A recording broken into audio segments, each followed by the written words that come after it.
Good evening, everybody. Welcome in to the Captain's Quarters show hosted by yours truly, L. Milliner, the captain. I have a special guest that will be joining me momentarily. That is Cedric Coley, who's running for Montgomery County Commission for District. All right. We'll be discussing that campaign, among other topics, including the second congressional district race for the U.S. House of Representatives. There's like 20 candidates for that seat. And I just had on Mr. Greg Albritton, all right, who represents Washington County, Escambia County, Baldwin, and Mobile counties currently as a senator. But he's running for that U.S. Congress seat, all right, second congressional district. I just had him on recently, and I just posted that video. I condensed it and released that today, so you can go and watch it on my YouTube channel, From Left to Right USA, and that was released today. If you want to check that out, it's like 30 minutes, something like that. But let's see here. I'm gonna pull up some news before we get started with my guest. Bring some news up and just check some things out. 'Cause I saw something very interesting. That I want to pull up. Let's see here. So there is this property tax renewal that they are wanting us to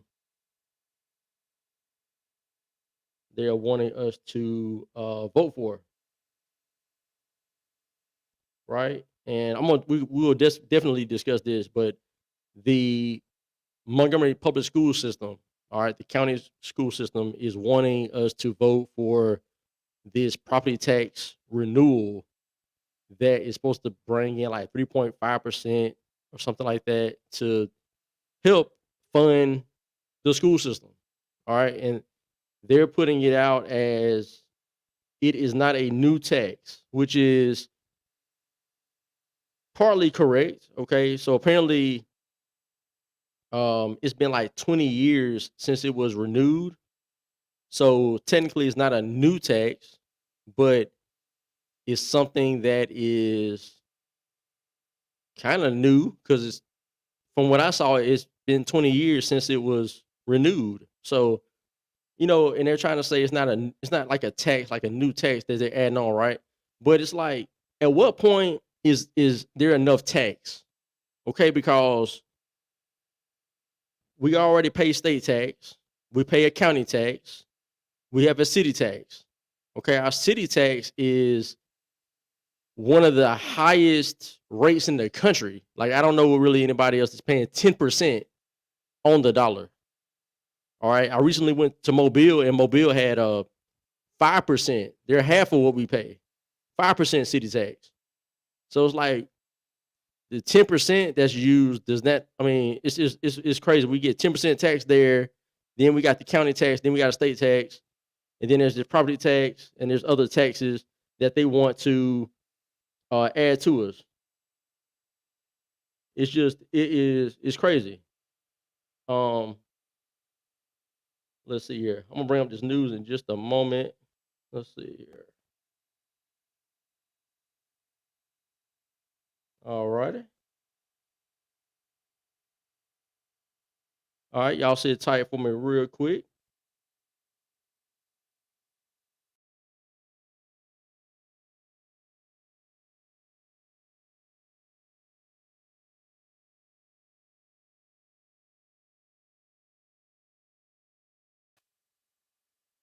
Let's see here.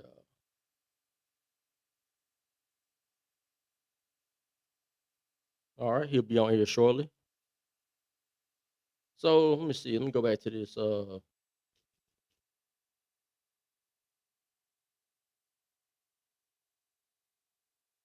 back to this.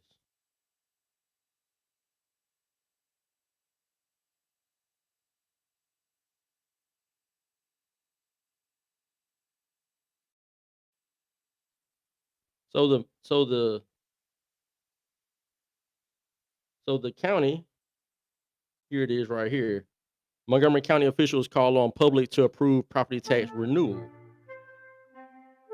Okay. Tonight, Montgomery County. All right. Stop that. So the 3.5, yeah, it's 3.5. So I was right about that. 3.5 county tax millage gives Pike Road schools over $1 million annually and $11 million to Montgomery public schools. Right? Because money is the problem, right? We don't have enough money to go around, allegedly. Let's see here. If not passed, these schools will have to cut programs as soon as September 24th, allegedly, right? Let's see here. Those are the ones that I need extra information. Okay. All right. Blah blah blah. On average, those with a $200,000 home will be paying around $6 a month for this millage. All right, $6 a month, so that's $72 a year, apparently. Even if you don't have children in these schools, not having this tax will impact the growth of the area, right? So they're gonna talk it up, and make it seem like it's something that you really need to do because our kids depend on this money. When we bring airmen, so they bring in Gunner Air Force Base and use that as an example of why you need to vote yes for this renewal. That's what I don't like about these articles. Like they don't really give you a lot of background information about it. It's just telling you the basic stuff that they want you to know about it, right? It's like it's like the news is just they want you to vote for it as well, so they don't give you any like real background information about, hey, here's the pros of doing this, and then on the other side, we pay this, and this already, so this would be in addition to that. Like they don't give you that. They just give you, hey, it's gonna help our schools. Our kids need it. It helps to grow the economy of the area. It helps with the Air Force Base, getting those people, those airmen and women to bring their kids into our schools, and it just helps to do this and everything. Everything is kumbaya. It's like, what? Like, give me something real about it instead of just trying to manipulate me into just saying yes. I'm gonna pay more tax as if we don't pay enough already. But that's how it goes. That is how it goes. Let's see. There was something else I saw on here as well that the mayor did. The mayor did an executive order. Here it is. Let's see here. So he did an executive order apparently on some old fines of like the last 10 years or something like that. And if you're just getting on here, I do have a guest that will be on momentarily. Cedric Coley, who's running for District 3 Montgomery County Commission. And we will have that discussion about his campaign as well as some other topics. But I wanted to bring this up because Montgomery mayor signs executive order absolving some unpaid fines and fees. Let's see here. If you are a Montgomery resident with unpaid fines, you may be eligible for relief in April. Mayor Stephen Reed signed an executive order Thursday that cancels certain unpaid fines, fees, and court costs assessed before January 1 of 2014. Interesting. It's always funny how whenever they want to do something that's like they want to make it expedient and just get it done, they can just get it done. Just the executive order what they want to, right? But when it comes to things that they're not really on board with, or things that they just see as something that is going against their agenda, they'll hem and haw, push it off. And I mean, I've seen this for myself, right? With the whole Christian flag controversy, with us wanting the Christian flag flown last year. And I mean, they stretched that whole issue out over like 2 months. Like, should have been like, real quick, just yes or no. Like, but it got stretched out, and then it was like no, so we'll just make it where no flag will fly. Then they said, oh, because now we're impacting Christmas and other holidays, and so then they took that away, and then now they're like still in limbo. So it's crazy. But when something like this, hey, executive order that thing, just don't even need the city council's approval or whatever. Just let the mayor do it.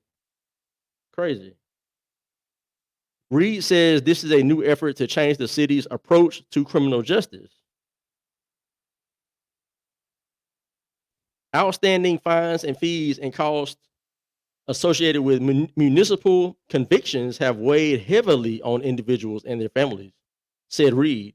These financial burdens can hinder the ability to find stable housing, secure employment, and rebuild lives. These initiatives will ensure that the financial burden doesn't dictate who succeeds and who struggles in our city. Isn't that nice? Isn't that just not? Isn't that sweet?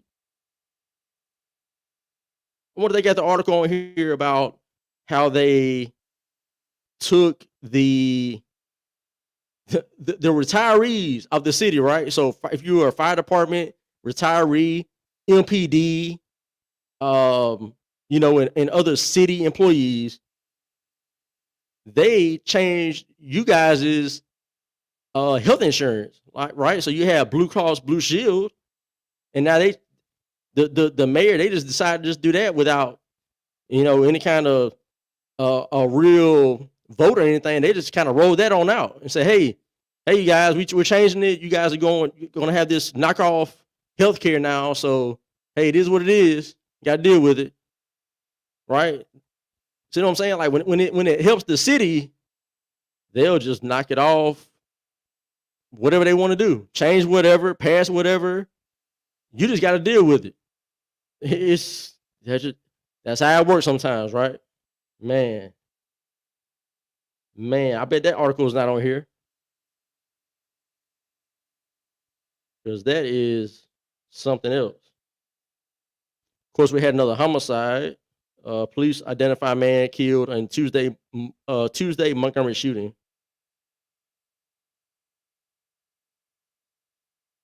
Man. What is that? Oh, okay.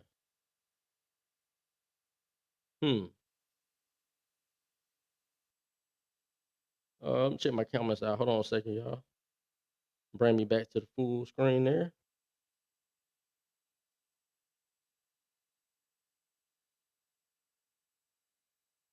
Okay, what's up, loser? Loser. Man, it's an interesting name. How did you come up with that name? Like that's is your name like Lou or Louis or something like that? And then you just add loser, just play on words. But he said, I missed who the guest is tonight. Yes, tonight is. I don't know if you heard me or not, but I have a guy by the name of Cedric Coley. He is running for Montgomery County, Alabama Commission. All right, so he's running for that seat.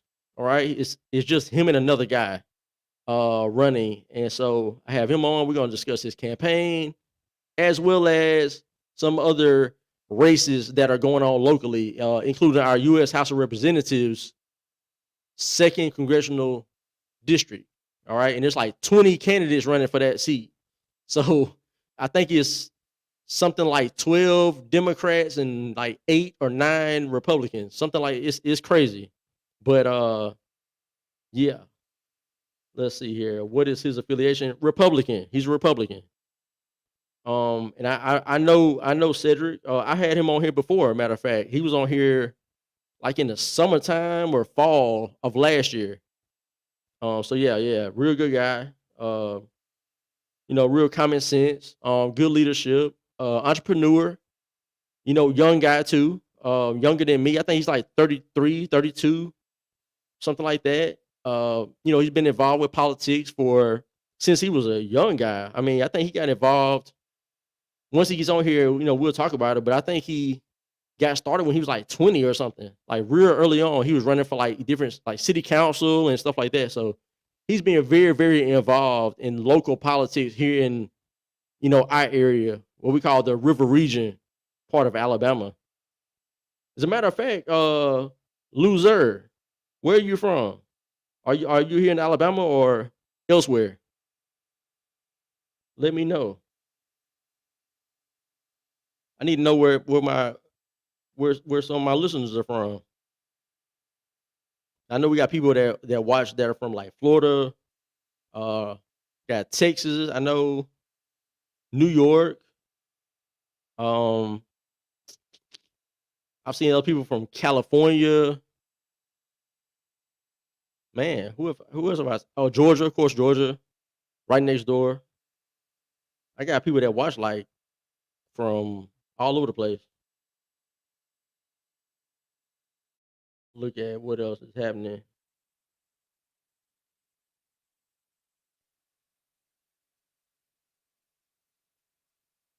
Let's see what else is happening.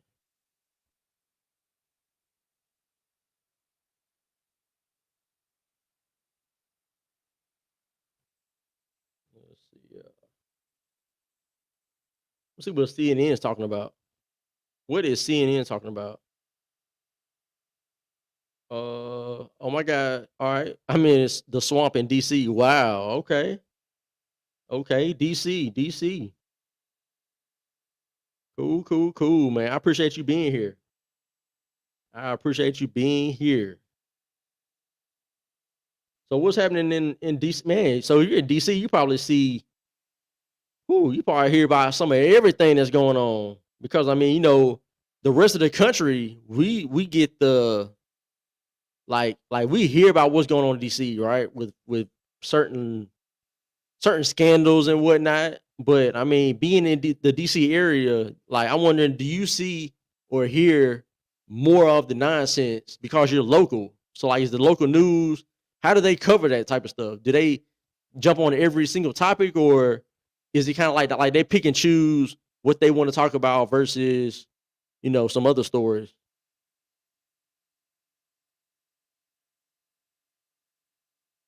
Yeah, appreciate you for sure. DC stinks. Yep. I can imagine. I have never been to DC. Never been to DC. So that's somewhere I would like to go. I would like to go up there just to see it, check it out.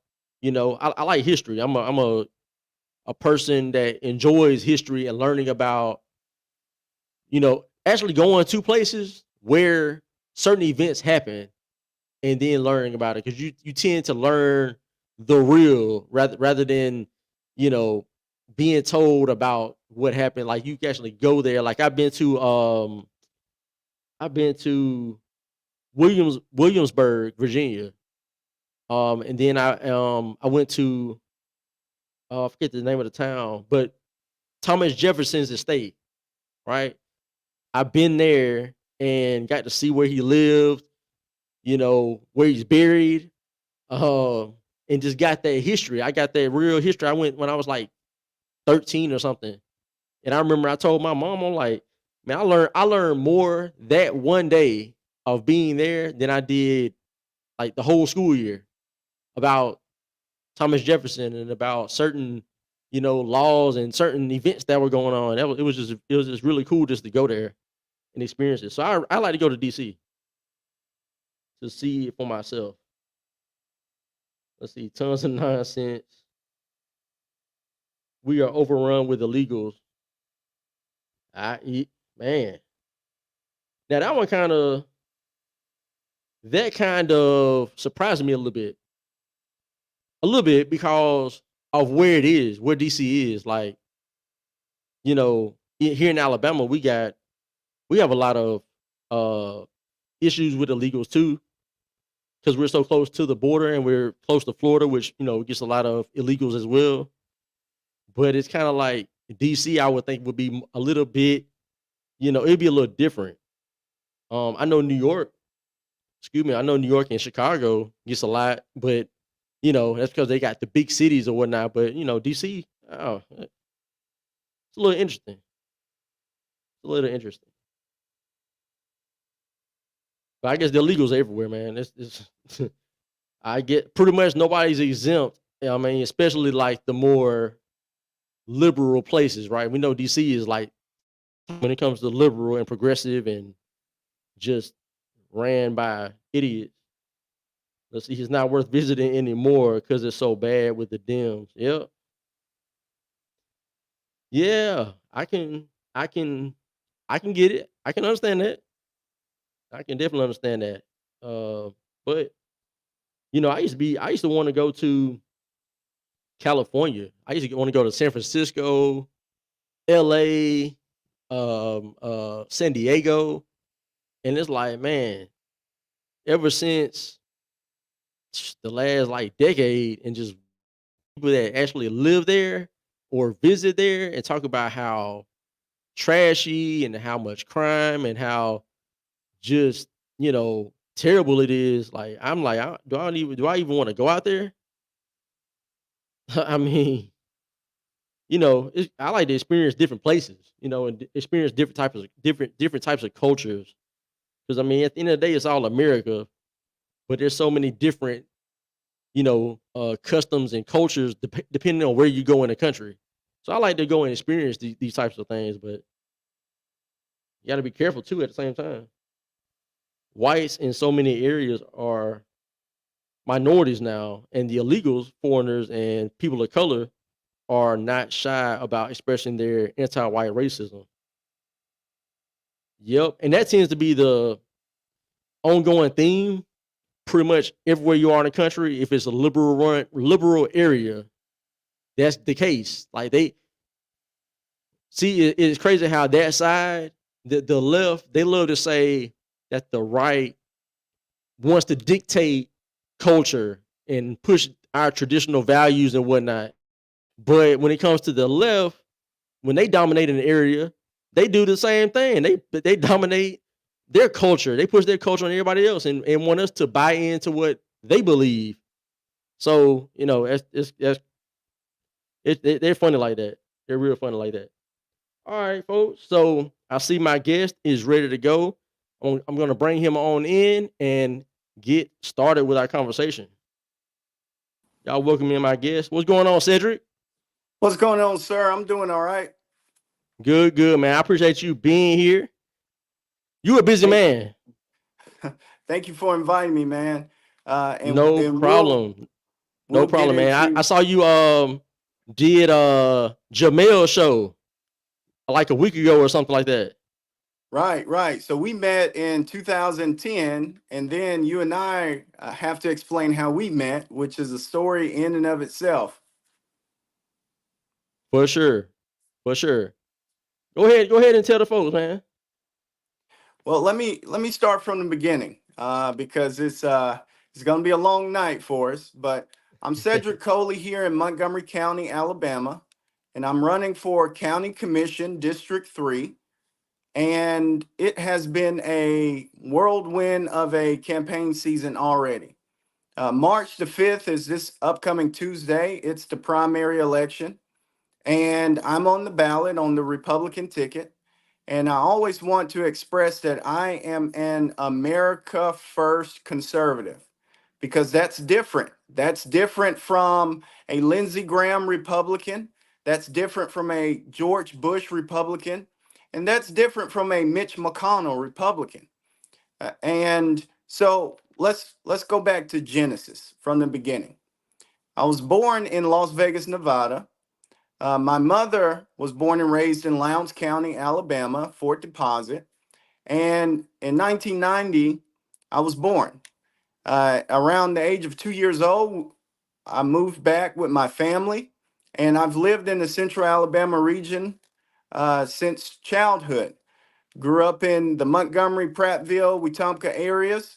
I attended South Lawn Elementary School. I attended Dozer Elementary School. I attended also Daniel Pratt Elementary School. I graduated from Stanhope Elmore High School in Millbrook. And I have to mention that I also attended Capitol Heights Middle School.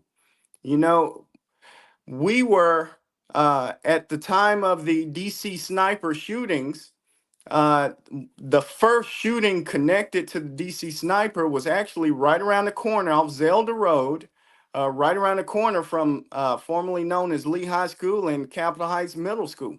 And there's a stone bench that sits right there in front of the school. I literally used to sit on that stone bench waiting on my mother to pick me up. So, and that was the time that the DC sniper was leaving little cues and tidbits to the law enforcement about your children's not safe and things of that nature. So that I also attended Morning View Morning View Elementary School as well. I graduated 6th grade from there, and I remember in 2001 watching the second plane glide towards the second tower of the World Trade Center, and and and I saw the impact, and I was in the library at the time. So I was raised in the Montgomery, Central Alabama region, and Montgomery's home. I've visited many cities and in over 10 states, but I always gravitate back to home because there's no place on earth like Montgomery, Alabama. And if you look at American history, Montgomery, Alabama has always been there. And so you and I met in 2010 when we were some of the very few Americans that were actually standing up and saying, hey, listen, let's reopen Alabama. This is a pandemic. There's Yep. more that meets the eye when it comes to the propaganda that's being pushed. And we attempted to wake people up. We attempted to raise awareness to the tyranny that was striking our land and shredding our Constitution, which is behind me, the Bill of Rights. And we had a series of Reopen Alabama rallies on the Capitol grounds. And one day, I forget which hurricane, maybe you can remind me, there was a hurricane that came through and we still rallied on the Capitol steps here in Montgomery, Alabama, with our Reopen Yep. Alabama rally. And there was a series of rallies downtown and throughout the Central Alabama region. We were rallying Alabamians to fight for our rights. That's our state motto. We dare defend our rights. So you and I met in 2020 with a group of ragtag patriots, and we were talking about, then they called us crazy, but we were talking about the facts. That's And right. in July of 2020, if people will look this up, WSFA did a story on us called the something along the lines of anti-maskers, as if masking is natural, as if we're anti-natural. So, and that was July of 2020. And they interviewed several of us. And I have the recordings. It's over 10 minutes per interviewee. But they only reduced it down, of course, to a couple of minutes. And it was sound bites that made us sound like a French group. But we were talking about things in July of 2020 that we now know is factual, is true, that this was a bioweapon, that China ought to be not only investigated, but held accountable for the death and destruction economically and destruction to human life that they caused. Absolutely. And the fact that governments, local, state, and national, were taking advantage of this, right? Going back to what Rahm Emanuel said, never let a good crisis go to Go to waste. waste. And they fully took advantage of the pandemic. We never said that the disease, or excuse me, the virus itself was fake. We always told people to, hey, there's natural remedies out here. But if it is your choice to take a vaccine, that's your choice. We're not going to stop you. We just want you to make the best decisions for your life. So, and of course, you and I had personal journeys, separate personal journeys in the 2015 elections, and 2015, 2016 elections for president. I picked Donald Trump. because of his message of America first, his message of there's a globalist network, international cartels that are deliberately destroying our nation, whether it's education, whether it's the economy, whether it's our civil liberties, whether it's the judicial and intelligence agencies and systems across the board. We are under siege. So fast That's forward to right. 2020, everybody knows that the protests and the pandemic and the lockdowns and shutdowns and restrictions that came out of it, you and I and other Americans from across the country, we rallied together and we were a part of the Stop the Steal movement. I went to Atlanta, Georgia when they were rallying right before they certified their election, and I showed up as a neighbor, but as a concerned American that, hey, listen, you guys have election irregularities. I want you to take the time, investigate, because what I don't want to happen is for you guys to disenfranchise our vote because you're fast tracking this thing and there are questions, big questions. And what we found out was there was not enough people in power that were willing to listen to the will of the people. And they certified the election. And of course, we all know what happened on January 6th. I was a finger pop away from attending and being there on the ground on January 6th. But what stopped me was I couldn't locate a hotel. And now we know that hotels were in unison with certain elements of the government to shut down and to close and to give rooms away to other individuals, or just plainly say, hey, listen, we're closed for the weekend or we're closed for the week, to stop us from rallying, to stop us from doing what the U.S. Constitution gives us a right to do, address our government officials about our grievances. And That's it right. was, it was I believe it was hundreds of thousands, upwards of 1 million Americans that showed up on that day. And uh, a lot of people will say, hey, listen, this was an armed insurrection. This was to overthrow the U.S. government. But I say all this to say that we need now more than ever public officials that are willing to step up and say, hey, listen, January 6th wasn't about overthrowing the country. We love this nation. January 6th was about slowing down. Let's investigate the irregularities pertaining to several states, pertaining to thousands of affidavits, pertaining to countless unnatural incidents that occurred in the 2020 election. And what we were asking for was a moratorium to be placed on the certification. Give us 5, 10 days to investigate this in the Senate and in the House. Let the evidence be examined and presented to the public. And what happened was a hijacking of provocateurs that controlled the narrative that these are violent Americans, violent individuals that are here to overthrow the nation. And that was the story that they ran with. So that, on top of the tyranny that we saw, that we know spread throughout this nation, I was reaching out to my local public officials. I was reaching out to the city council persons. I was reaching out to the county commission, because on the local level, the city councilors and the county commissioners were the individuals who instituted, voted for, expedited the lockdowns, shutdowns, restrictions. The orders came upon from on high, Washington, D.C., but it was the local representatives that were their hands and feet instituting this tyranny. So it has been a series of things that has gotten me to the point of, listen, the urgency of now dictates that I throw my hat in the race for this county commission position. And a lot of people will say, well, listen, the things that you're speaking about has nothing to do with the county commission.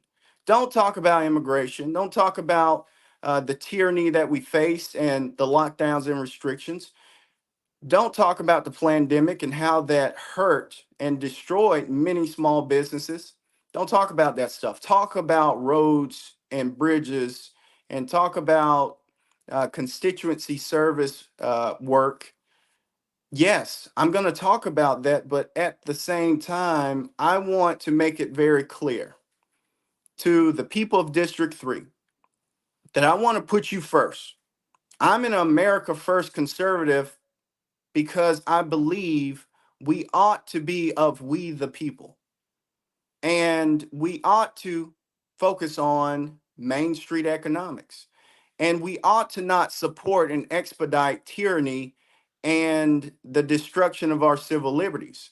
So any public official that's running for public office, whether it's the presidency or local county commissioner or city council person, let us elect real Americans that remember the hardship and the tribulation that we face.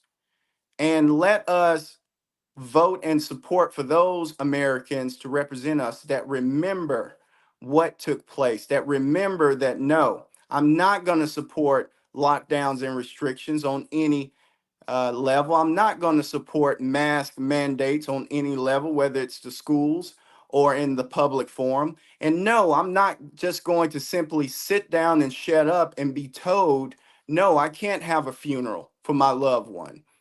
No, I can't be there in the hospital for my loved one. No, I can't go to church and worship my God because of your policies and restrictions on my God-given civil liberties. So to me, all of that matters because it affected us and it changed this country forever. So I'm going to talk about all of that, including the policies that I would like to see implemented on the county commission. That's right. So, what areas will you be covering? Where is District 3? What neighborhoods does that cover? So the extreme western point of District 3 is Ann Street going up to Federal Drive where the Garrett Coliseum is. Then it goes down Coliseum Boulevard, headed back towards the Del Reyta area. It also includes the Faulkner area. It includes the Lagoon Park area.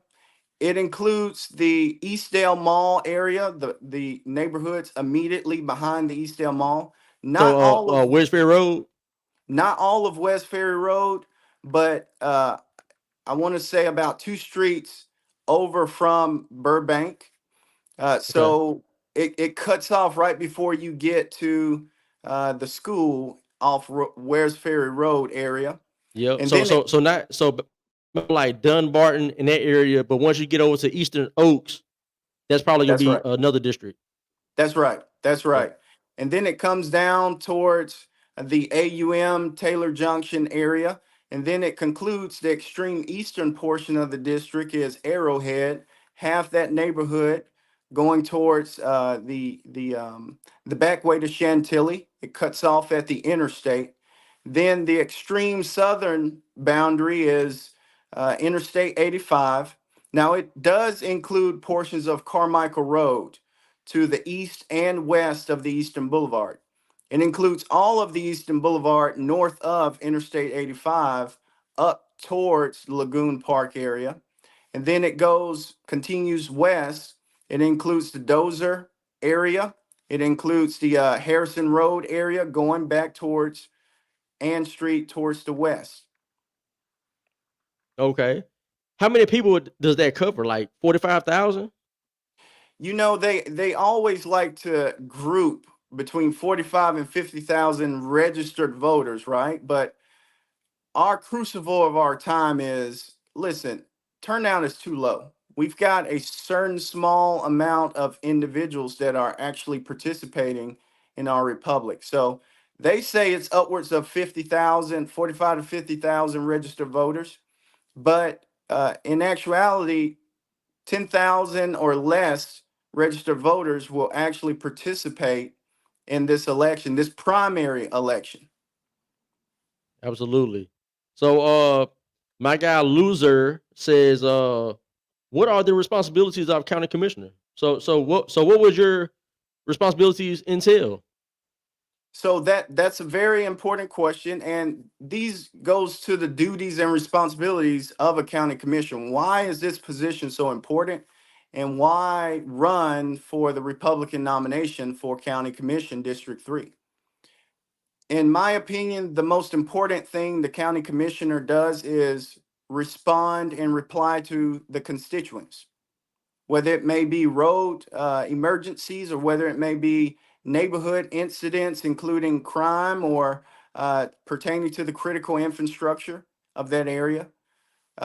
Quickly followed by the budget appropriations. You know, we vote if elected. There's a 5-member body of the county commission. You know, we vote on the budget for every department in the county, including the sheriff's department. You know, we help allocate funds towards the schools and the probate office. So every department on the county level is included in that budget for the county commission. Another important responsibility is oversight. You know, you ought to know how the funds are being spent. And one of the things that I would like to implement on day one is a countywide audit. Let's audit every single department on the county level. Let's figure out who's getting it right. Let's figure out who needs a little bit more assistance. Let's figure out some departments that we may can consolidate. And let's reward, again, the departments that are getting it right, including the sheriff's department. They ought not have to beg for money towards equipment and resources. And if we are efficient with the people's tax funding, if we're about the people's business, I think we're going to be able to locate and help streamline millions of dollars that we can use not only for public safety, but again, for critical infrastructure. Not to mention, there are over $4 million of COVID relief funds that are still out there unspent. The deadline for that is quickly approaching to notify the federal government what we expect to spend those funds on, but also continuously opening it up to the public and having that conversation about, listen, we have X amount of funds. What ideas and innovations and projects that the community wants to see implemented. Another important duty of the county commission is, in my opinion, is to be present. You know, I want to be present the uh, in the unfortunate circumstance or situation of a weather related event. Uh, the district 3 constituents ought to expect me there. You know, in the case of a major crime incident, and you know that term is relative, because if the crime is happening to me, it is a major crime incident, you know. But they That's ought right. to expect County Commissioner Cedric Coley to be there on the ground once he's notified that there is a murder, you know, to help that family. Because one thing that we ought to do better in this county, city as well, is to give assistance to the families and loved ones of these crimes, because it's already a heartbreaking situation to go through the loss of a loved one. You know, you ought not have to shoulder the burden of everything else that entails, including, you know, having to chase down individuals for updates and information on the case pertaining to your loved one. So I would like to see more efficient wraparound programs pertaining to major crime, including murder and suicide. And at the root of what I'm saying, I believe in small, limited government, but that government must be effective. When the constituents of District 3 call upon Commissioner Cedric Coley or the county commission in general, we ought to be able to at least render the services that the constituents expect, making sure trash is picked up on time. And if not, figuring out why it will not happen again. You know, making sure the going back to the critical infrastructure, We ought not be hydroplaning on any road or bridge in this county when it rains. Making sure the sewage is drained out properly, as well as there's several lakes and creeks and bodies of water within District 3. The constituents of District 3, and I would think the entirety of Montgomery County should expect clean water. That to me is a That's part right. of critical infrastructure, and as well as broadband. Let's continue to expand that, and let's continue to provide opportunities for the public to get plugged in. And you ought not be driving down Interstate 85 and lose signal. I know this is politics, and a lot of people say, well, the interstate has nothing to do with the county commission, and the city, but you know exactly what I'm speaking of. There are pockets and areas of this city right here in the middle of civilization. Calls drop, or you get a bad signal, or all of the above takes place. That's right. And that ought not be happening in 2024 in these United States of America. So going back to the important duties of county commissioner, this pertains to property taxes and raising of taxes. And Yeah. I'm just gonna tell you, I'm for no new taxes. And in fact, I recommend on Tuesday, election day, there's an amendment on the ballot to continue a tax for the next 30 years, a 3.5 mil tax that they're wanting for the schools. But listen, when's the last time the schools had a full audit that was made public? Because they had a partial audit several years ago, and what came out was over $150,000 was misappropriated. So let's start there. Before we put more water in these holes, let's figure out where the holes are, and then let's streamline and make it more effective. So I'm for no new taxes. I'm for auditing everything because the people ought to know what's going on with their money. And I'm for streamlining and making more efficient in 2024. What is Well, to your knowledge, when was the last time that there was an audit at the county level? You mentioned that earlier, and I'm wondering, like, when was the last time that there was an audit? The last time that there was an audit for all departments on the county level was many, many years ago. It was before you and I were born. What Wow. government likes to do is do partial audits. And then they try to piece together, well, we did this partial audit and then we did this partial audit. So let's just somehow connect the squiggly lines and say, oh, yes, it's a full audit. But we need annual full audits. And like I said, there needs to be more transparency. I know there's a lot of people on the county commission that would rather, the public and the media and this scrutiny from the public not happen with the county commission. But you as an elected official, and if the people of District 3 lend me their support and vote on March the 5th, Super Tuesday, I ought to expect oversight from my constituents. I ought to expect as a public official, the will of the people is, listen, you need to be transparent and honest, and the books need to be open, and the public needs to be educated and made aware of what we're doing with their resources. Absolutely. Absolutely. So, how many districts are there in Montgomery? County commission districts. Is it 5? Yes, so there's 5 altogether, north, south, east, and west, and central. There's 5 of us well, 5 county commissioners altogether, and one of the 5 is elected by majority vote to be the chairperson of the county commission. Is the current person, is that Singleton Yes, or Walker? the current county commission chairperson is Doug Singleton. Mhm. Elton Dean, the late Elton Dean passed away, and he was the former chairman for many years. Okay.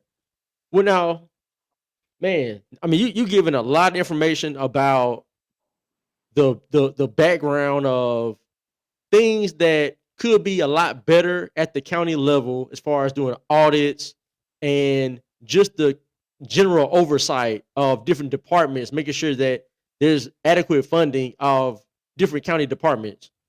Um, but what would be, if you were to be elected, what would your first immediate goal be once you get elected? What would be something that you would tackle immediately? Well, close to my heart is this, let's again streamline the departments. Let's open the books. Let's get these audits done for the people. And quickly after I take care of my responsibilities pertaining to critical infrastructure, the people services ought to be uh, prioritized. There's roads that needs resurfacing. There's critical infrastructure throughout District 3. Even though we're above average compared to the entire county, but there's still work to be done. So we got to be about the people's business. But one of the things, there's responsibilities and authorities, but there on the other side of that is influence of a public official, of a representative of a constituency. I would use that influence to advocate and lobby for school choice. I feel that school choice is needed now more than ever in Montgomery County. And I truly believe that Montgomery City ought to have its own school system. I think that would give the people of the city more authority and oversight over their child's education. Let's look at the example of Valiant Cross. Let's look at the example of our magnet schools. A lot of people say, oh, I'm hearing school choice. That's a dog whistle to defund public schools. Listen, I attended public schools K through 12. I am partially a product of the public school system. And public school systems work for a certain group of our population, but that choice ought to be left up to the parents. The parents ought to be able to make the decision whether it's best for the child to go to public schools, private schools, faith-based schools, or schools of learning that pertain to young ladies and young men. I trust that the parents have the best interests of the children at heart, and they can ultimately make the best decision, what's best for that child. So that's one of the things that I will advocate for school choice. And let's do step by step. What are the requirements for the city of Montgomery to achieve that benchmark? Because other major cities have achieved it, and the people of those cities have the ultimate say and even more oversight over that local school system. I think that would alleviate a lot of the issues pertaining to, listen, if you're not on the Montgomery County Board of Education, then, be quiet, sit in the back. Now, listen, the city of Montgomery, city council, as well as the county commission and private donors as well have contributed and donated to the Montgomery Board of Education by the tune of millions upon millions. Now, if I go to a place and I spend money, or if I contribute money, I'm doing it because I'm expecting a certain standard. So that means uh, having a more local grassroots connection to the people is going to ultimately help keep it on a grassroots natural level that's transparent and ultimately doing what's best for that constituency. Absolutely. Well, what is somebody asked, who's your opponent and what are they pushing? Now I know it's Justin Costanza, but what is the difference between your platform, what you want for Montgomery County versus what apparently he is wanting for Montgomery County? The main difference is, and I like to tell individuals, I know this question, reoccurs often, but I like to explain that. Listen, I'm not campaigning or running against anybody. I'm campaigning for District 3. I'm campaigning to give people something to vote for. I'm campaigning to put forth a vision that I think would help build a even stronger District 3 that will in turn empower and elevate Montgomery County as well as Montgomery City. So I think at the core root of the difference between myself and anyone else that may want to run for District 3 is going back to I'm an America First conservative. No one else in this race is able to say that. You know, I've been a part of the Montgomery County Republican Executive Committee since 2015. You know, I supported Donald Trump in 2016, and I unapologetically supported him in 2020, and I will support him in 2024 as well. That would be my third go at it. And I think he has, with his personal struggles as well as his public struggles with his family, I think he has earned my support and my vote. So these are some of the things that I'm using to not demean or step down on another individual, but pertaining to policy. You don't have to wonder what my vote will be or what type of public official I will be because my track record goes back 9 years. I was a part of the Stop the Steal movement. I understood that, listen, this is wrong. Donald Trump, I believe, won the 2020 election. There were things that took place that we ought to investigate to ensure that the integrity of our system continues to be strong. I was against the lockdowns and shutdowns, and I will continue to be against the lockdowns and shutdowns and restrictions that came out of the pandemic that harmed and destroyed our small businesses. You know, I continuously advocate for school choice because personally, I went as far as the sixth grade. Excuse me. Yes, the sixth grade, not knowing how to read properly. The schools didn't catch it. They continued to push me along the pipeline. My mother understood my weaknesses, and my mother helped improve those weaknesses. It wasn't the public school system because That's right. many of those individuals are shackled to a lesson plan, you know, and if they deviate from that lesson plan, they're punished. So again, it goes back to what's best for the student. And I feel as though in the great state of Alabama, this great conservative beacon of hope right beside the state of Georgia that is trying to figure out what their identity is, we ought to have school choice across the board that's transparent and that is user friendly for the families throughout the state of Alabama, not shackling them to a zip code or a physical address, but allowing them to elevate as high as the mind of that student. So these are some of the things that I feel as though will help me continue to not only reach out and serve and bring people together and work alongside great Americans, but also that discernment, that moral compass that can continue to empower District 3 of the County Commission. Yeah, absolutely, man. And staying on that same wavelength. All right, we're talking about education. And somebody asked the question, and I was going to ask this question as well. What would you do to secure the allocations, the vouchers for school choice, so parents can send their kids to the school of their choice? You know, there have been several bills that have been proposed to the state legislature, but you know, us in Montgomery County, we're very blessed. You know, you've got the state government and seat of power of the state right here in our city.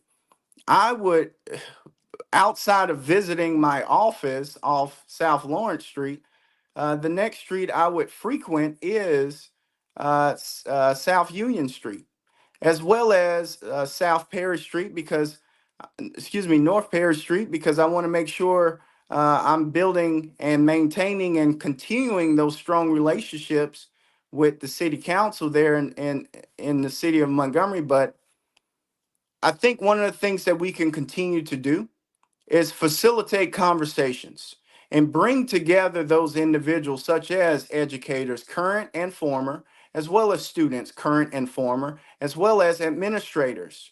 And let's not continue to point the blame at one another, but let's finish this conversation. Let's bring some accomplishments to these students.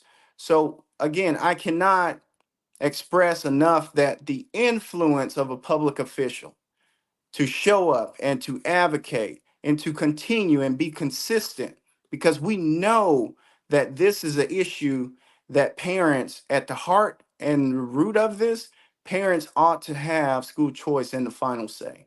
So let's continue to have those conversations about the voucher program, not only shedding light on what the actual bills say, what the actual dollar amount is, and how user friendly this will be pertaining to implementation, but we have to continue this conversation. We have to make sure that it's accessible to every family in the state of Alabama, not just private schools or faith-based schools and public schools and magnet schools, but like you stated, voucher schools as well as homeschooling as well. That has to be a part of the conversation. So, in politics, having a comprehensive plan has become a dirty word, but we have had this conversation for long enough. Let us accomplish this goal and secure real school choice for the children, because we can talk about changing schools and policies and administrators. But what we can't do is replace the innocence that is being lost in these children that we're failing. These individuals, these young Americans, are being continuously processed through a system that is processing them like processed meats. We got to make sure the next generation is equipped not only to be successful, productive citizens, independent, successful, productive citizens, but also the gatekeepers of our future. So let's have a comprehensive conversation, but immediately after that, let's put a plan in place and let's get this done. Now, I That's would right. continue to use my relationships that I've cultivated throughout the years with the statewide Republican Party, because let's face it, the Republican Party of Alabama has a supermajority. We're the governing party. So things such as school choice, it can be done, but we have to pull together, and the conservatives have to come together and focus on this task, prioritize it, and get it done. So I would continue to utilize those relationships that I've cultivated with the Republican Party throughout the state legislature. And like I said, the majority of the city councilmen of Montgomery, they know my name. I either have their phone number or I can quickly acquire it. There's several new members on the city council that I'm actively pursuing a relationship with because I think that's important. You can be a principled individual, but at the same time, you can also get something done that we can agree on. That's right. That's right. Now when it comes to that education, I saw where a couple days ago that the Alabama House passed a bill that would give a voucher of like $7,000. I got the article right here, and it says that the Alabama House passes major school choice expansion, $7,000 per student for education expenses. Now this is not in law as of yet. This is just the House that passed this. Um, but it got voted in 69 to 34. 6 Republicans voted no, and 28 Democrats voted no. So anyway, so we are, I guess we're heading in the right direction. All right. With this act, it's called the Choose Act, but I don't know. It seems that a lot of our elected officials for whatever the reason, I mean, I have my personal opinions on why they don't support it, but there's a lot of elected officials who don't support school choice. It's like they are just super focused on public education, like either the city or the county that they live in, those governmental agencies running the schools. And we've had many decades of stats to show the downward slope, all right, of education for our kids, from elementary all the way up to high school. And it just makes the most sense that we would empower our mothers and fathers to and parents and guardians to make sure that they get their child into a school that's conducive for learning, and not force them to go to a school that's a failing school or a school that is not, adequately teaching them what they need to know.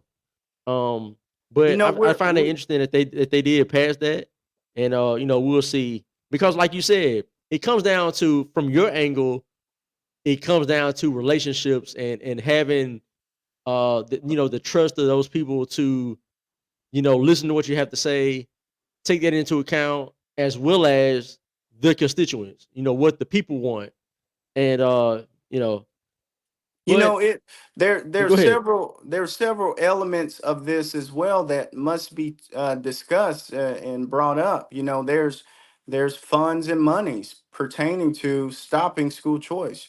You know, you have the AEA. They fund both sides of the argument sometimes. You know, they've given to Democrats and Republicans. And so you've got teachers unions or organizations set up in the name of teachers that are at play here. You also have the old traditional trenched arguments of, hey, listen, school choice is going to annihilate public schools. And on the flip side of that, hey, we don't want to have an extreme system where it's one size fit all, because that's partially the reason why we're in this situation. You know, no one child is the same as another child. So we ought not have a cookie cutter solution. You know, we have to figure out what's best for the students in a particular area, as well as a particular community, as well as a particular region of the state. You know, I would not dare go to the domains of Birmingham or Mobile and dictate to them what's best for their children. But yet here we are statewide saying, hey, listen, we're going to be shackled to the broken structure that we're in right now. What we do know is what we're doing is not working, because the majority of the schools in Montgomery County have been put on the priority list. And that in and of itself is propaganda, because they no longer call them failing schools. They call them priority schools. So Yep. instead of focusing first and foremost on changing the names of schools, and instead of focusing primarily and prioritizing changing the definition of what failing means, let's actually have conversations and implement policies, conservative policies, to give parents more civil liberties and more assurances that they have the final say when it comes to school choice. I think this is an issue that brings Democrats and Republicans across the board together, because at the root of it, what's best for the student, not what's best for the teachers, not what's best for legislatures, not what's best for public officials at a distance, but what's best for that student, what's best for that family. And another issue Mhm. that we don't seem to bring up in this conversation more is, when you have the Department of Education and centralized authorities and agencies dictating from upon high what ought to be done, you will always have a breakdown in the system, because the top of the mountain is completely different from the base of the mountain.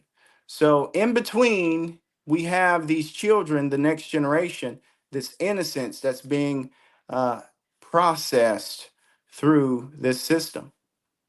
That's right. Yeah. I say that a lot when we talk about education because the feds pretty much, like you said, that's the centralized uh uh arbiters of what our kids learn. Like they give out the curriculum, they give out the parameters of how you can discipline a kid. They set the standards. You can't do anything outside of what they say you can do. And so it ties your hands, pretty much ties these administrators hands and teachers behind their back. But you're telling them to go out there and fight and do the best you can for these kids, but your hands are behind your back. It's like how can you reach your potential in your profession and get these kids to where they need to be when you don't have all the tools. That's another thing that differentiates me from any other individual that may be on the ballot or campaigning for District 3. I don't have to learn, on the job training about who's the key individuals, who's the influencers, who's the power behind the throne. Because when it comes down to it, I've been a part of the organizations that have continuously pushed for school choice, but we as a state have continually missed the mark. Florida, which you're telling me is more conservative than the state of Alabama, yet they have school choice.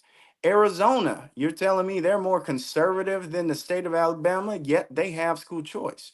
So I think now's the time that we put this debate to bed, and now's the time that we give the people of the state of Alabama the final say in school choice. That's right. My guy Loser, who's from the DC area, he said something earlier. He asked the question of, how can Alabama be a super, a majority Republican state and not have school choice? Like it's kind of like it tends to be that you would think the Republican run states would have school choice, but like you just said, Arizona, Florida, these are not as conservative as Alabama, but yet they have school choice. And it's like, what's the difference with them getting it done? But in Alabama, it's always this fight. And it's like it gets so far and then it gets shot down.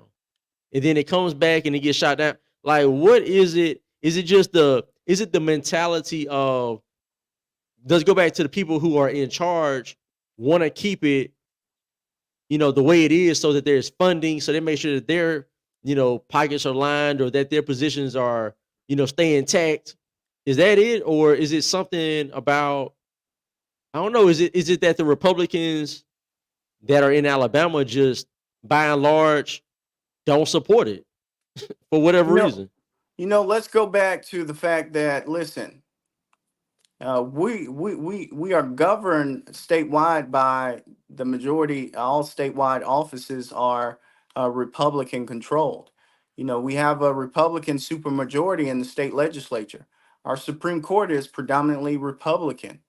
And across the board, administrators and state legislatures from across the state are conservative or Republican. But the fact is, the Republican Party did not come into power statewide like this until 2010. 2010 was the Tea Party red wave, tax enough already. And I truly believe we are taxed enough already long ago. So it goes back to 2010. So the state of Alabama before 2010, people have to understand the Democratic Party controlled the state of Alabama, the state legislature before 2010. The civil rights movement, the Democrats were fighting against the civil rights movement because they control the state legislature. It goes back to over 130 years of Democratic control in the state legislature. Every once in a while, you would have a Republican governor and or one portion of the state legislature controlled by the Republican Party, but like right now, only formulated and manifested in 2010. So we're 14 years into this.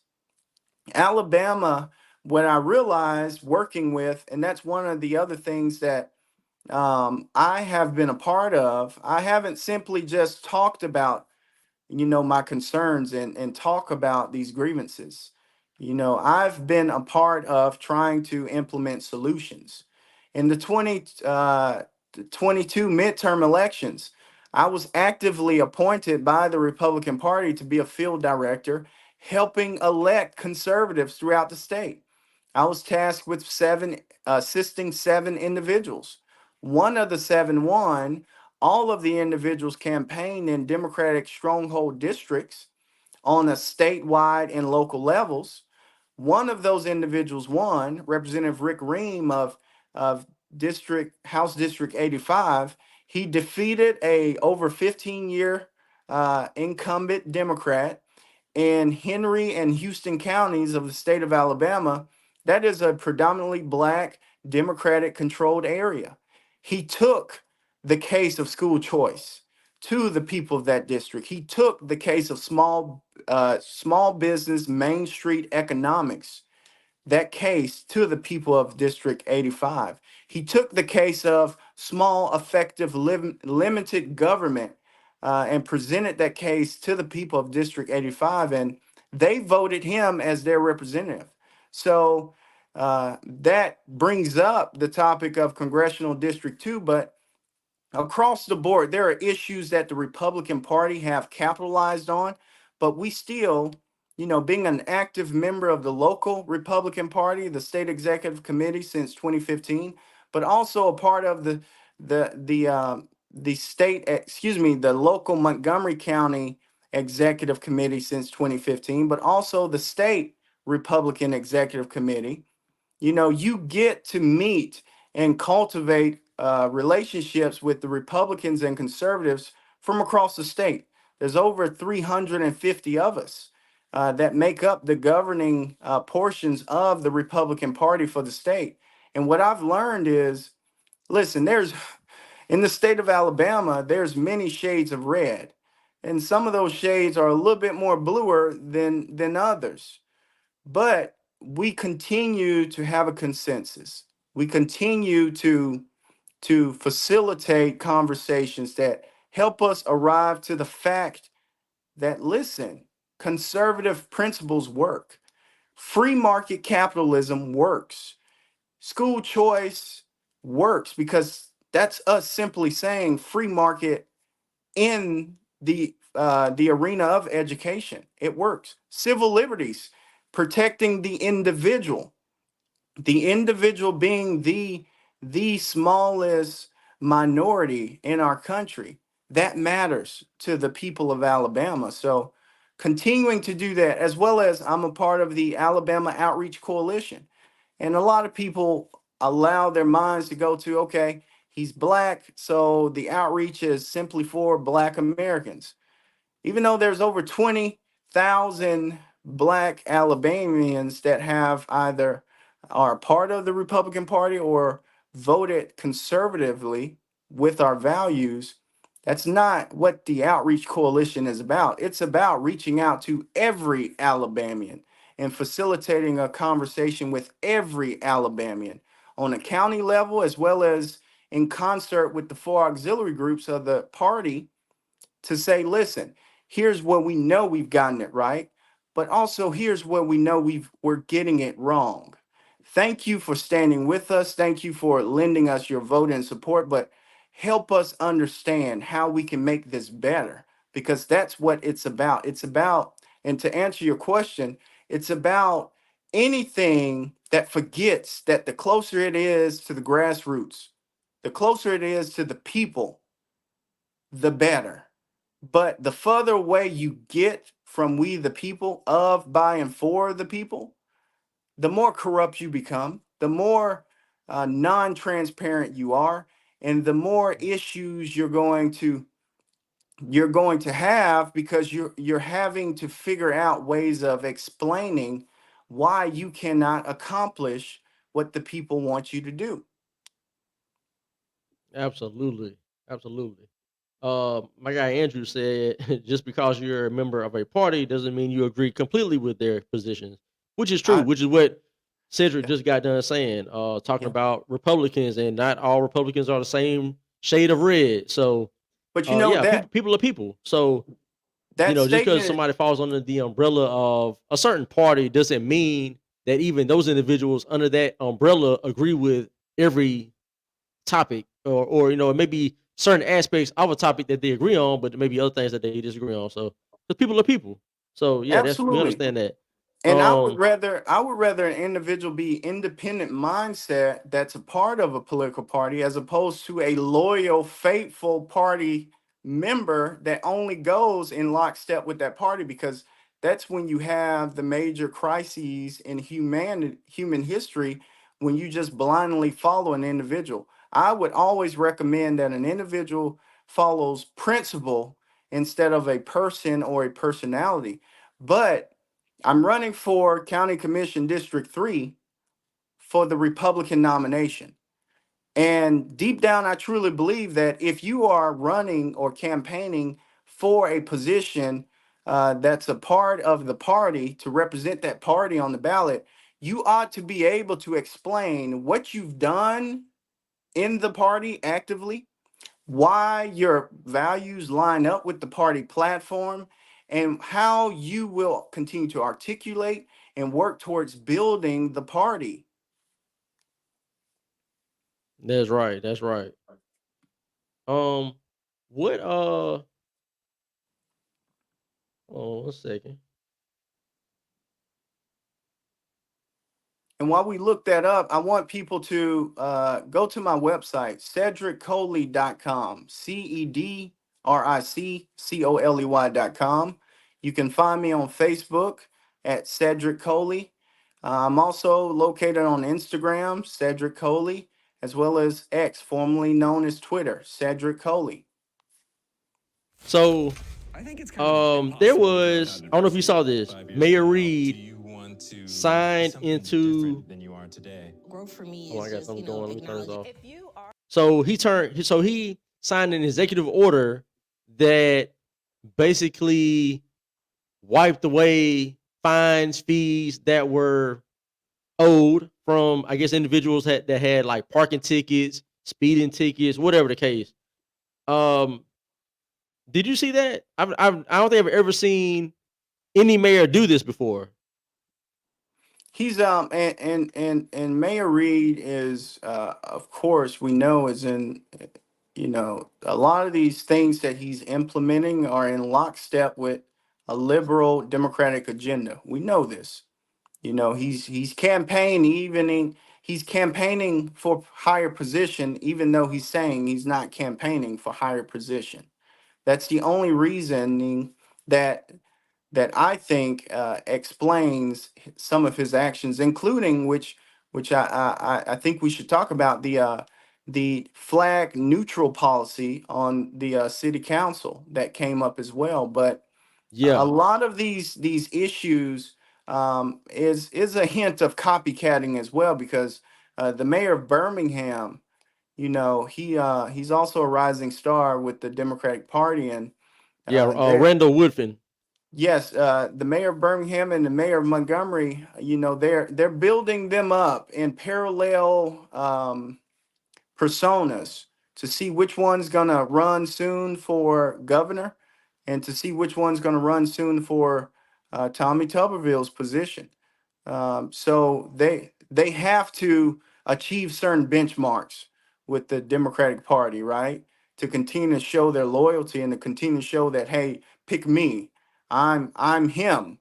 So a lot of these things, for example, the ticket amnesty.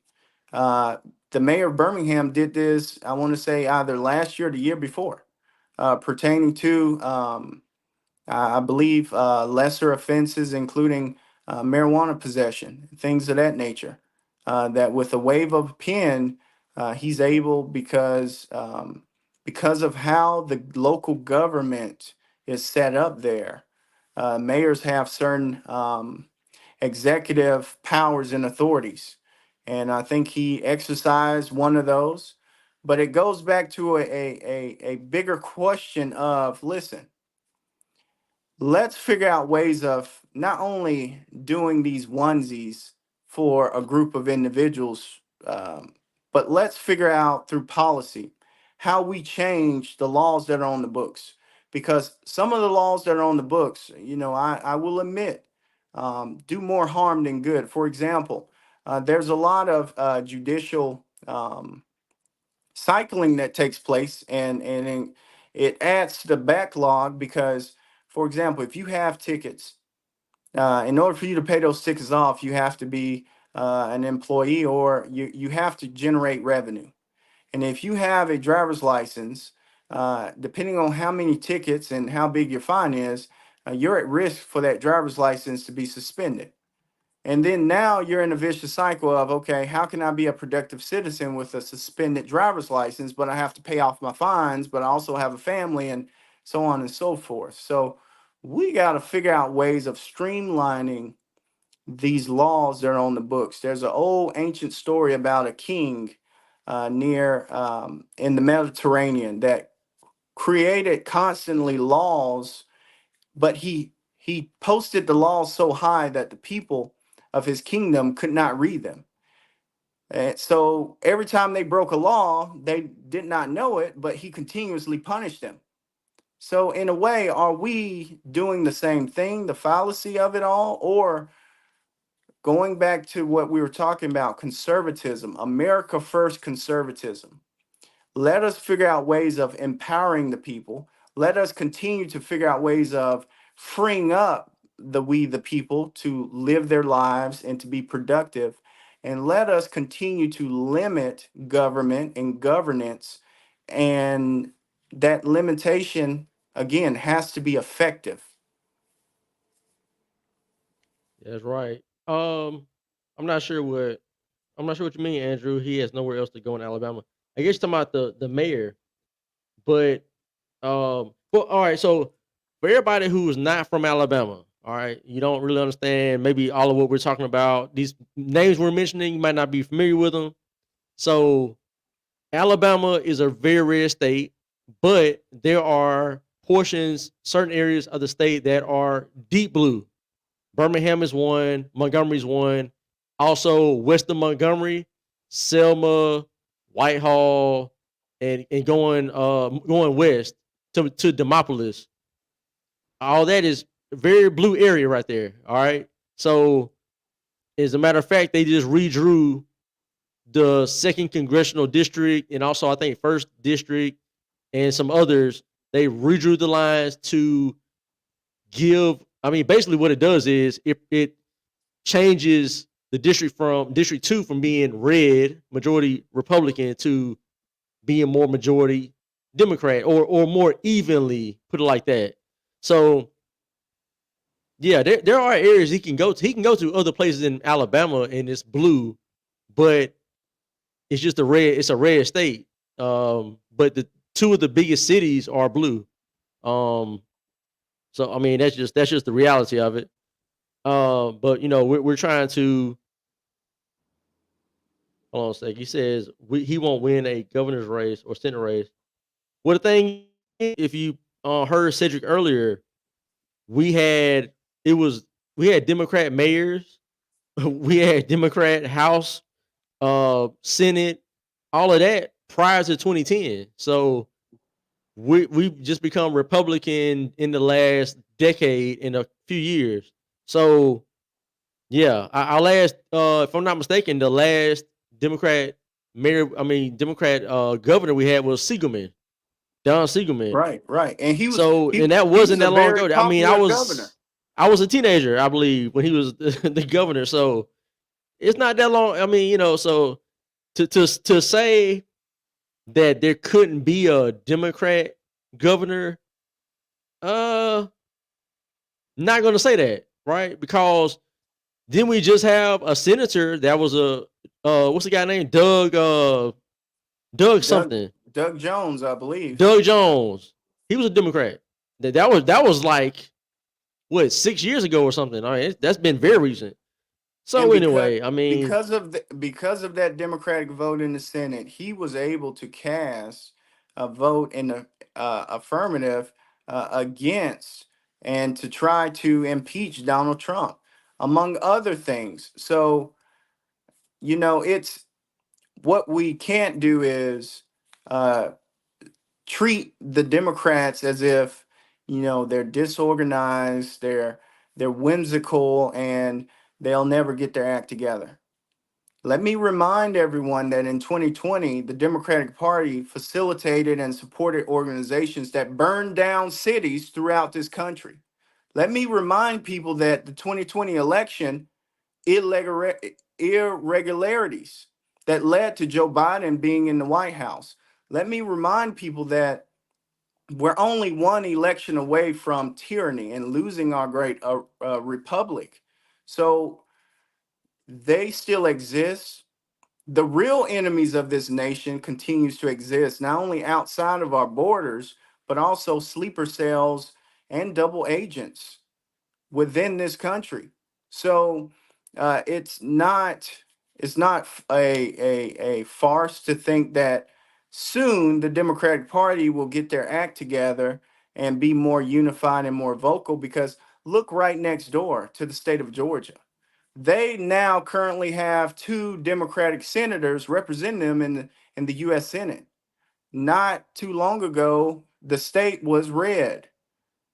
So That's right. we ought not take our eye off the focus, the priority of continually being about the people's business, but at the same time, there are groups and organizations working in the shadows to continue to undermine our civil liberties, but also build up alternative stories to capitalism, to free market economics, to the U.S. Constitution and the Bill of Rights, and families, the nuclear families. So let's not think that these guys are asleep on the other side of the aisle.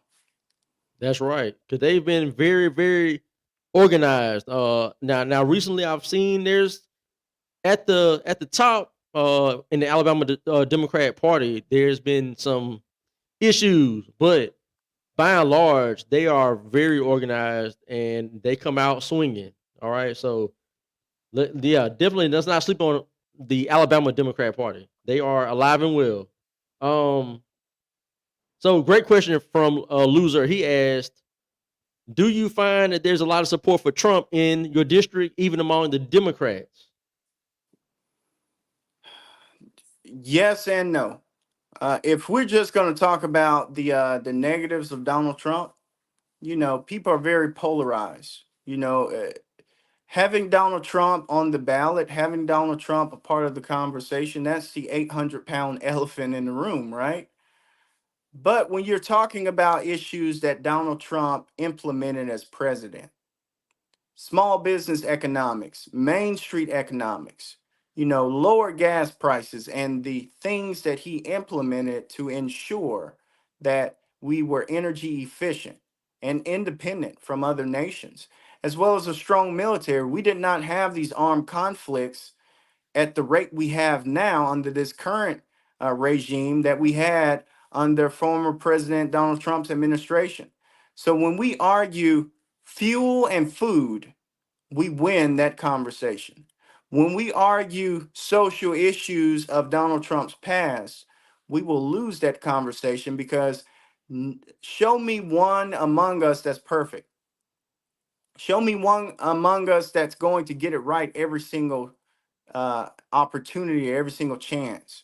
No one. So let's not focus on the individual. Let's continue to focus on the policies, and let's continue to be driven by principle. That's what will continue to win this argument. And at the end of the day, let us continue to lift up America, because, I have a flag in my home, and I constantly get pushback and blowback from, why do you have this flag in your home? Don't you know? And then they constantly give me the history lesson of what this country has been through. I'm a student of history. I love history. I love knowing where we come from, because that's a great indicator of where we're going to go if we don't watch it. But what I will say is, these images of America, we ought to strive every single day to have those images reflect our image. have those images continue to reflect the will of the people. Because in the framework of this country, it was a more perfect union. Now that's grammatically incorrect because it's kind of like love. Love is continuous. It never ends. It's proactive. It's a verb. It's something that you're consistently doing. Yes. A more perfect union is the exact same way. So when we argue about the issues, fuel and food, and how we as conservatives can get it done for the American people, for the people of District 3, then we will win that argument. In this district that we're running in, there's no Democrat on the ballot. There's just 2 Republicans. So it's a Republican safe district, but the demographics are changing. Like Congressional District 2, if we don't watch it, you know, the demographics will continue to change in the favor of the Democrats and give them a leg up over us. Yeah, it's definitely changing. 2 things I want to say real quick. One about his question about, is there a lot of support for Trump, even on the Democrat side? What I've seen is it tends to be the people who don't support Trump are the Democrats that go out and vote. The voting Democrats seem to be against Trump. I mean, doesn't matter what color they are, what their background is. If they're Democrat and they vote, they tend to be the ones who do not support Trump. That's what I found. Now, the people who don't have a problem with Trump or find, his policies good and positive, those are individuals who tend to not vote. But when you talk to them, they, they lean Democrat. Like if they went to vote, they would probably vote Democrat. But the way they live their lives, they're conservative. This is what I found, and it's very interesting to me that the people who we really need to get out here and vote and give us a truer view of I guess quote unquote black people, right? Because the gist is that black people vote Democrat.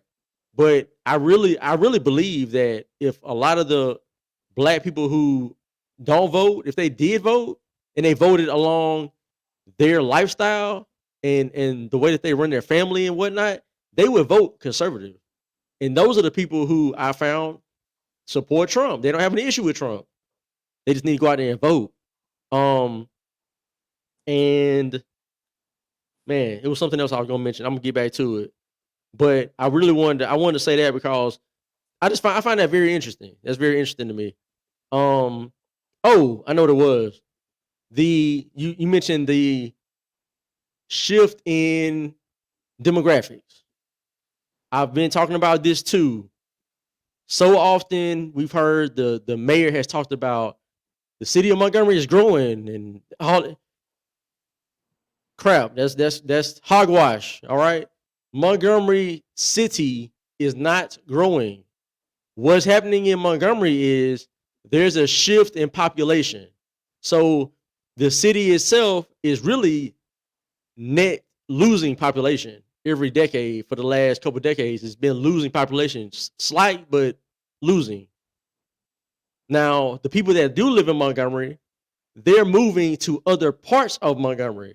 And what's happening is the people who live North Montgomery, South Montgomery, West Montgomery are tending to move eastward.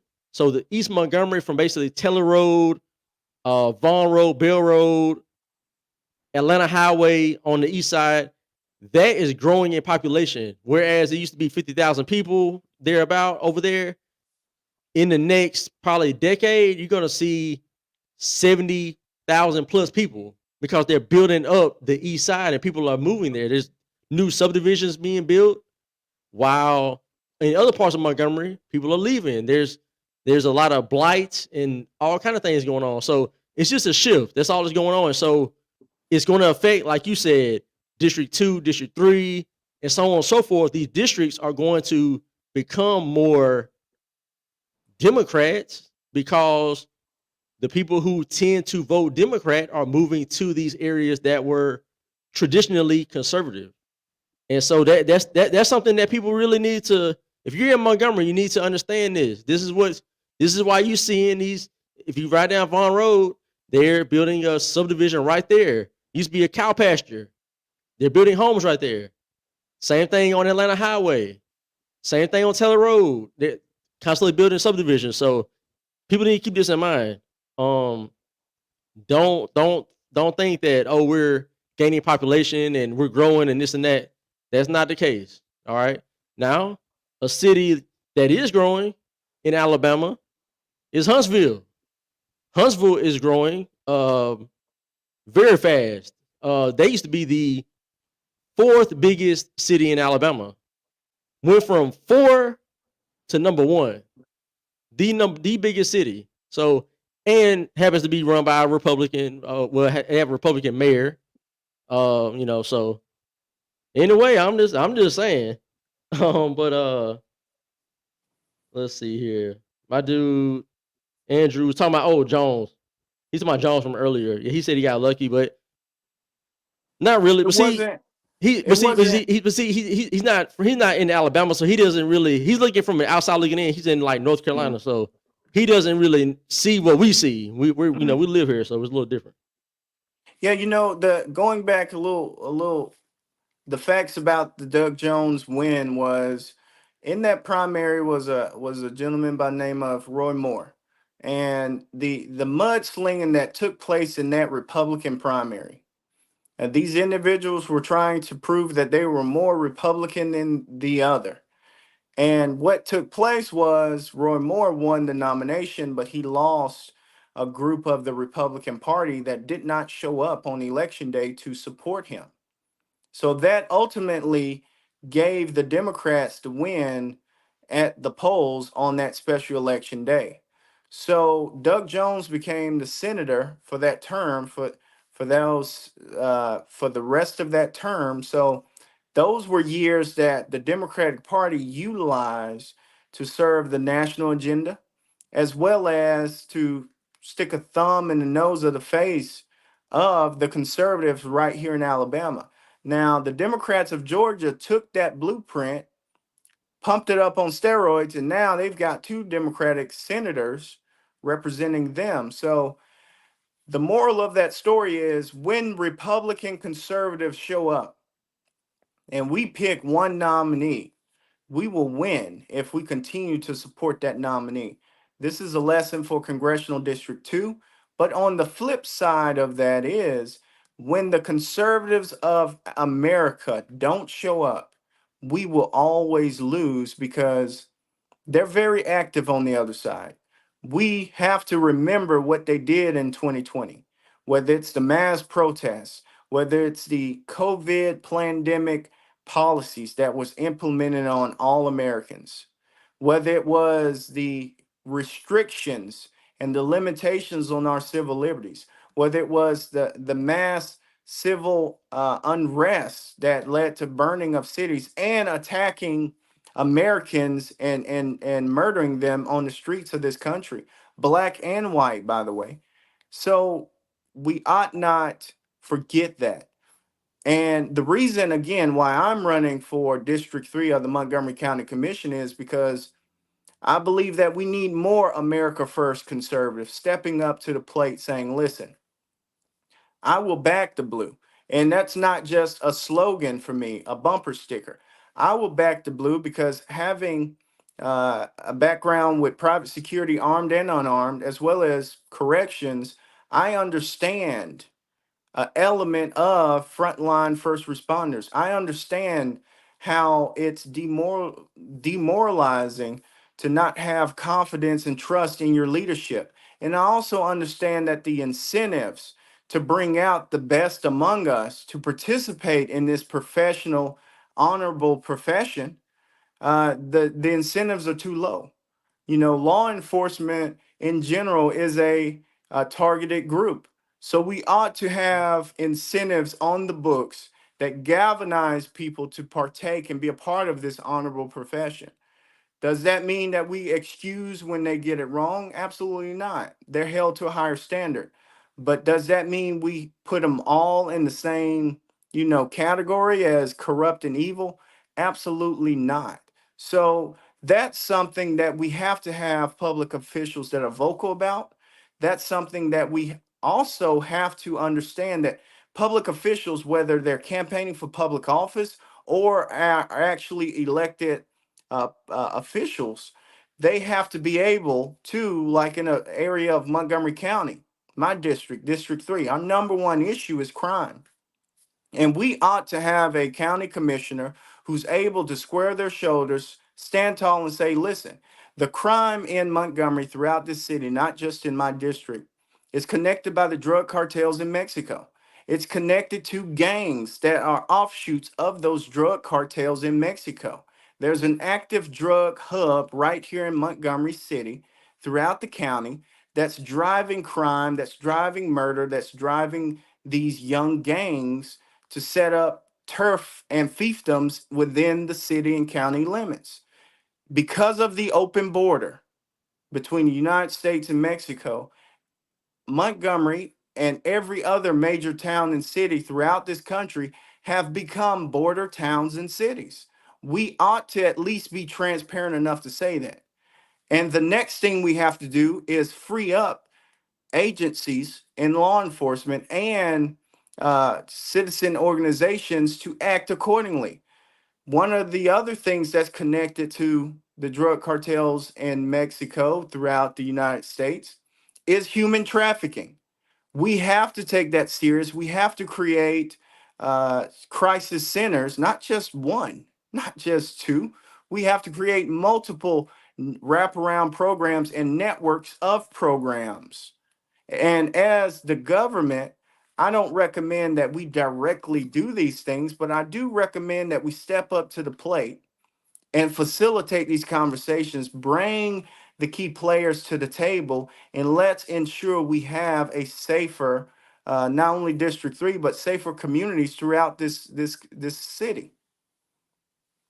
You mentioned crime, and I want to ask you this question: what would you do about, or as the county commission, what can be done about the vagrancy, the people who are, so-called homeless? They're on every street corner with signs. They got shopping carts, trash all over the place, building tent cities all over the city.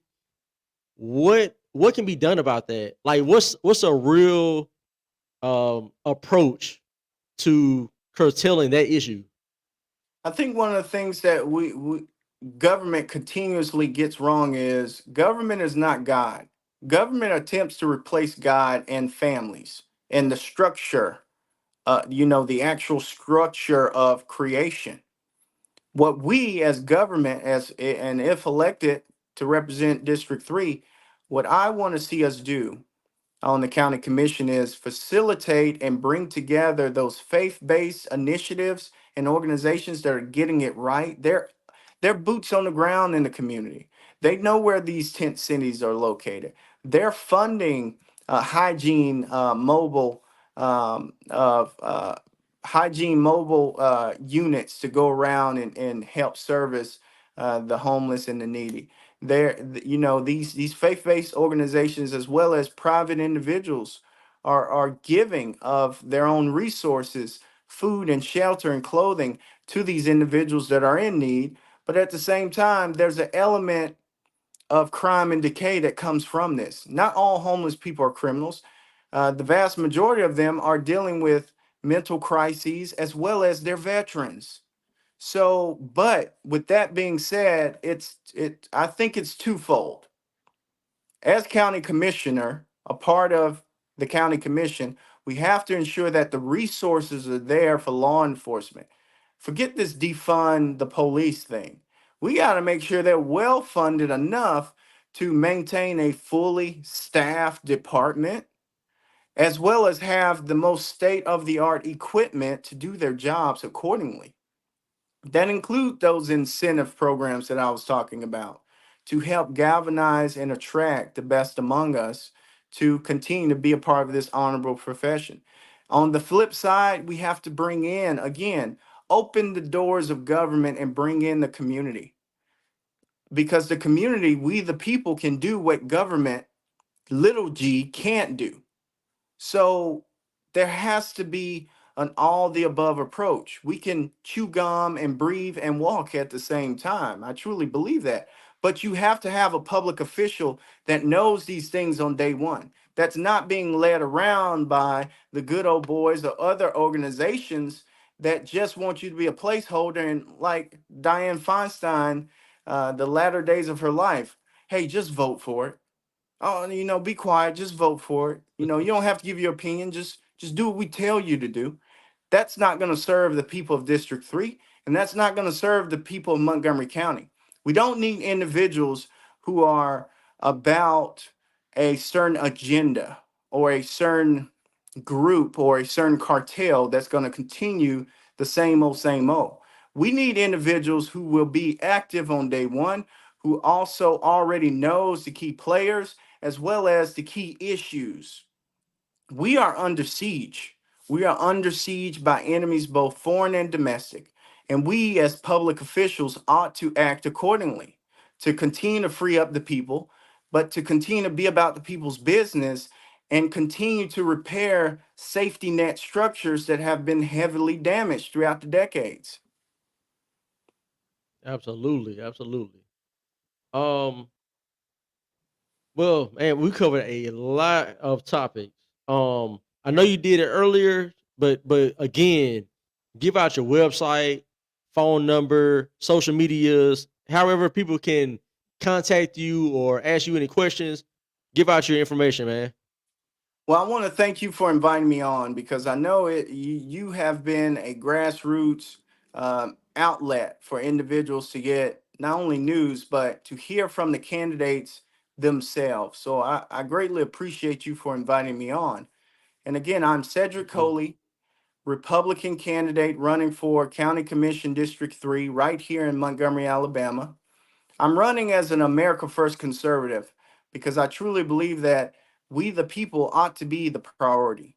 So, if elected, if the people of District 3 lend me their support and vote on this Tuesday, Super Tuesday, March the 5th, I promise to be boots on the ground right there when a weather event happens in the community, as well as I'm going to prioritize Main Street economics.